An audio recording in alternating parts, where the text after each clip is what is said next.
The accounting cycle. Apply the accounting concepts underpinning the preparation of ACC. Accounting principles, basic rules that are applied in recording transactions and preparing financial statements. They are also known as concepts. Business entity. Every business is regarded as having an existence separate from that of its owner, thus only the transactions of the business should be recorded and not the owner's private transactions. Historic cost. Transactions are recorded at their cost to the business. Money measurement. Only transactions that can be expressed in monetary terms are recorded in ledger.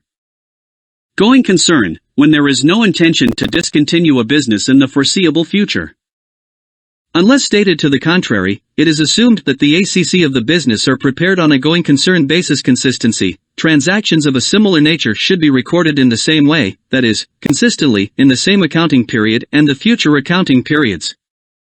Prudence/conservation. Profits and assets should not be overstated and losses should be provided for as soon as they are recognized. Realization. Revenue is recognized/accounted for by the seller when it is earned, whether cash has been received from the transaction/not. Duality. This recognizes that there are two aspects for each transaction, represented by debit and credit entries in ACC.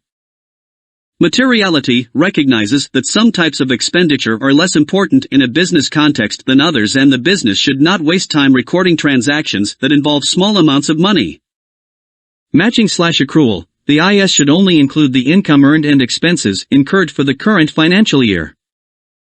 Substance over form. The economic substance of the transaction must be recorded in the financial statements rather than its legal form in order to represent a true and fair view of the affairs of the business.